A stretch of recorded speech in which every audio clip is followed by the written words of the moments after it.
उत्तराखंड निकाय चुनाव को लेकर सीएम धामी ने प्रचार तेज कर दिया कि लगातार जनता के बीच अब जा रहे हैं सीएम धामी। नई टिहरी से बीजेपी प्रत्याशी के पक्ष में जनसभा को संबोधित किया। सीएम धामी ने देखिए इस दौरान जनता से वोट की अपील की है।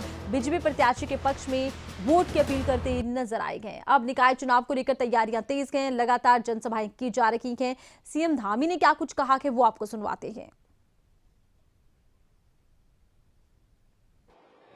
जिताने के लिए उनका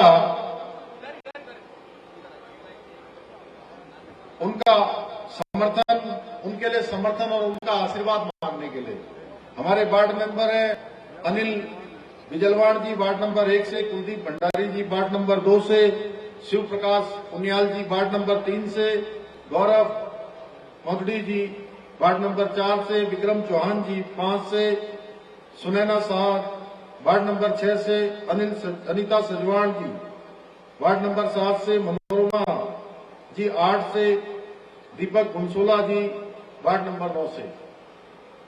इन सभी के लिए आप सबका समर्थन मांगने के लिए आया हूं और मुझे बहुत ज्यादा कहने की आवश्यकता नहीं है। शोभनी धनोला जी एवं स्वर्गीय सत्य सिंह धनोला जी ने हमेशा इस क्षेत्र के विकास के लिए किया है और धनोला परिवार जनसंघ के जमाने से हमारे विचारों का, हमारे विचार परिवार का अभिन्न अंग रहा है। इसके लिए मैं आप सभी से निजी रूप से आप सबसे आह्वान करने के लिए आया हूं कि आगामी 23 जनवरी को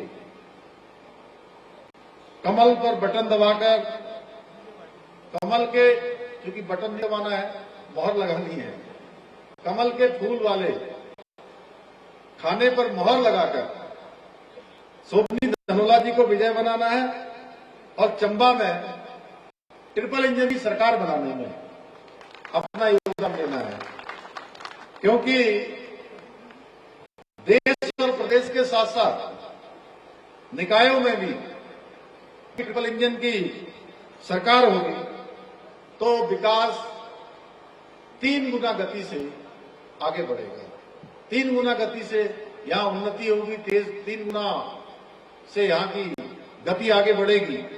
भाइयों बहनों, आज हम सभी जानते हैं हमारे प्रधानमंत्री आदरणीय नरेंद्र मोदी जी के मार्गदर्शन एवं सहयोग से आज हमारा राज्य उत्तराखंड विकास के मार्ग पर निरंतर आगे बढ़ रहा है। जहां एक और हजारों करोड़ रुपए की योजनाओं के माध्यम से, चाहे आज ऑल वेदर रोडें हो, केदारनाथ धाम का पुनर्निर्माण हो, बद्रीनाथ धाम का मास्टर प्लान हो, उस पर अनेक विकास के कार्य किए जा रहे हैं।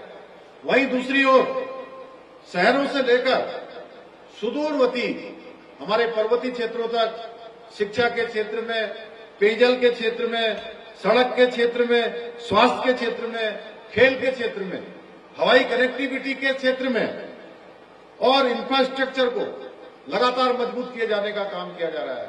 पिछले दिनों हमने खेल मैदान के लिए यहां की पहले से हमने कार्रवाई की है। यहां पर पेयजल योजना के लिए भी हम पहले से ही काम कर रहे हैं। क्योंकि चुनाव आचार संहिता लगी हुई है, इसलिए कोई नई बात अभी नहीं हो सकती है। आप सबको मैं केवल स्मरण कराने के लिए आया हूं।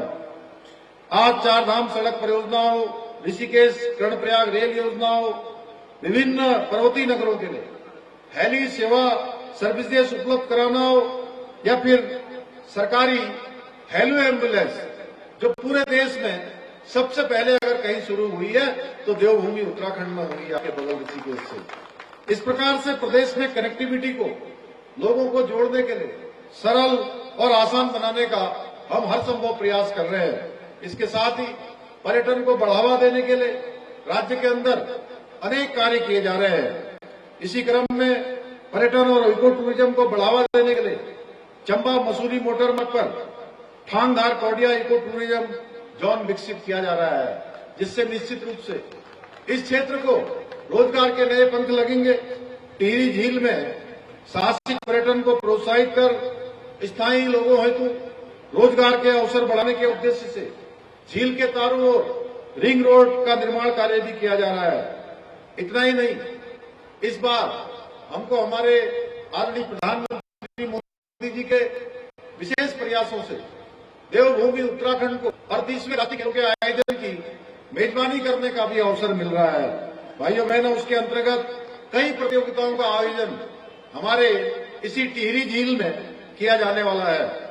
भाइयों बहनों, विकास कार्यों के साथ साथ हमारी डबल इंजन की सरकार द्वारा किसानों के उत्थान के लिए किसान सम्मान निधि योजना, प्रधानमंत्री गरीब कल्याण अन्न योजना और राज्य के अंदर गरीब परिवारों के लिए 3 गैस सिलेंडर रिफिल योजना, यानी कि एक साल में 1,85,000 परिवारों को हम 3 गैस के सिलेंडर मुफ्त में भरकर दे रहे हैं।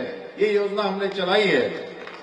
200 यूनिट बिजली फ्री देने की योजना जैसी अनेक योजनाओं से प्रदेश के लाखों लोगों के जीवन को बेहतर बनाने का प्रयास किया जा रहा है।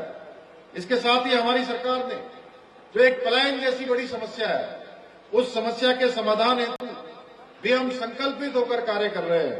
प्रदेश में आज जहां एक और दुग्ध उत्पादन, मधु उत्पादन, कृषि, बागवानी, सुगंधित पौधों एवं फूलों की खेती को लगातार प्रोत्साहन दिया जा रहा है, उनको आगे बढ़ाया जा रहा है, वहीं दूसरी ओर हम होम स्टे योजना, लखपति दीदी योजना और अनेक स्थानों पर टिहरी में भी मैं जाता हूं, मैं देखता हूं कि अनेक जगह पर सौर ऊर्जा के बड़े बड़े प्लांट लगाए गए हैं। आप सबको दिखाई देते होंगे। मुख्यमंत्री सौर स्वरोजगार योजना जैसी अनेक योजनाओं को लागू करके स्वरोजगार को और रोजगार को बढ़ाया जा रहा है। इसके साथ ही हमारी सरकार ने प्रदेश में एक सख्त नकल विरोधी कानून लागू कर पूरी पारदर्शिता के साथ पिछले 3 वर्षों में 19,000 से भी अधिक युवाओं को नौकरी प्रदान करने में सफल है, जो अपने आप में एक रिकॉर्ड है। आप सबको मुझे बताते हुए खुशी हो रही है। इसी जनपद से, हमारे टिहरी जनपद से 10 से ज्यादा पीसीएस परीक्षा में उसका रिजल्ट आने पर 10 हमारे बेटे और बेटियों का चयन हुआ है। कोई तहसीलदार बना है, कोई एसडीएम बना है। और पहला अवसर है जब प्रदेश के अंदर इतनी बड़ी संख्या में हर एक जनपद से हमारे उत्तराखंड के रहने वाले बेटे और बेटियों का चयन हुआ है।